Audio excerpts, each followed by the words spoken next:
صدیوں پر پھیلی تاریخ کے سنہرے اور حیرت انگیز صفحات میں اگر کوئی نام بہادری، عدل، طاقت اور دین کے دفاع کے ساتھ لکھا گیا ہے تو وہ سلطان محمود غزنوی ہیں۔ آج کی اس کہانی میں ہم اس لمحے کی طرف سفر کریں گے جب ایک مسلم سپہ سالار نے دنیا کی سب سے مضبوط اور دولت مند عبادت گاہوں میں سے ایک سومناتھ کی طرف نشانہ سادھا۔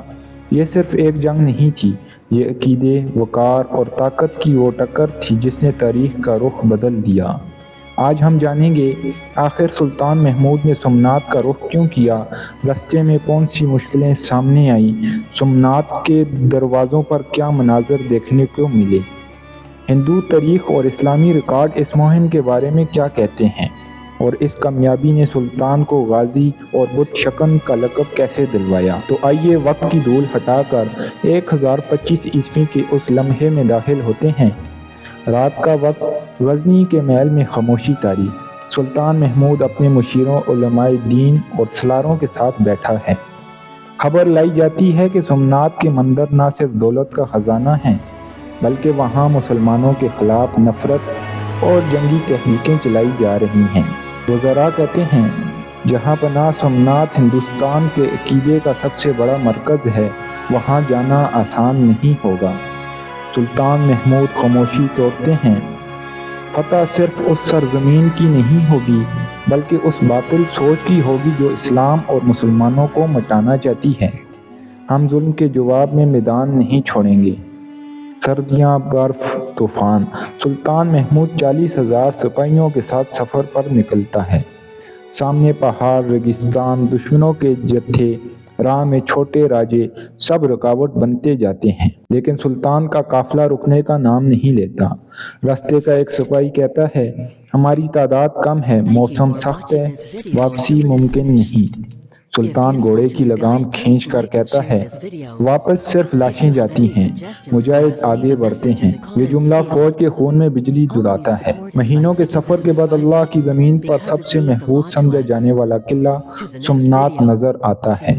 منادر کی دیواریں سونے سے سجی پڑی ہیں، بڑے بڑے گھنٹے، ہزاروں پجاری، 50,000 فوج تیار۔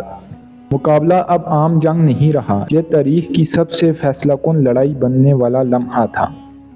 دشمن سپہ سالار اعلان کرتا ہے، غزنوی واپس چلا جا، یہاں شکست کے سوا کچھ نہیں ملے گا۔ سلطان مسکرا کر جواب دیتا ہے، فتح اللہ دیتا ہے، ہم تو صرف اس کے سپاہی ہیں۔ صبح و فجر کے وقت لڑائی شروع ہوتی ہے، تیروں کی بارش، گھوڑوں کی ٹاپیں، تلواروں کی ٹکر۔ مسلمان فوج ایک لمحے کو دبتی ہے مگر سلطان بلند آواز میں کہتا ہے، صفیں مضبوط رکھو، یہ اللہ کی راہ کی جنگ ہے۔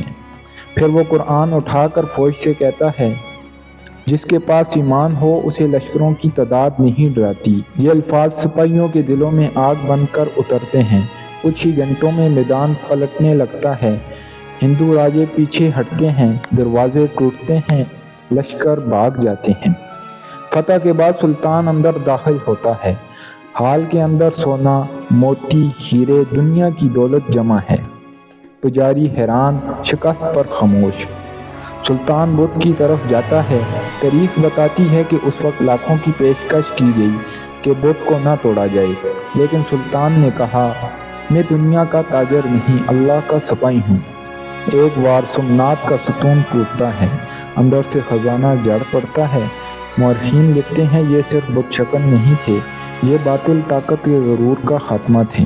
غزنی میں داخل ہوتے ہوئے شہر کے دروازے کھلتے ہیں، لوگ اللہ اکبر کے نعرے لگاتے ہیں، علماء اسے غازی اور بت شکن کا لقب دیتے ہیں۔ یہ فتح صرف سومناتھ کی نہیں، یہ اسلام کے وقار، اصول اور دفاع کی فتح تھی۔ آج بھی جب تاریخ کی کتابیں کھلتی ہیں تو سلطان محمود غزنوی صرف ایک بادشاہ نہیں بلکہ جرأت، حکمت اور ایمان کے سپاہی کے طور پر سامنے آتا ہے۔ وہ کسی قوم کا دشمن نہیں تھا، وہ کسی مذہب پر حملہ آور نہیں تھا، بلکہ ایک حکمران تھا جس نے اسلامی ریاست کے دفاع اور امت کی عزت کے لیے میدان سنبھالا۔ سومناتھ کا واقعہ اس لیے زندہ ہے کیونکہ یہ کسی سلطنت کی فتح نہیں بلکہ عزت دین کی جیت تھی۔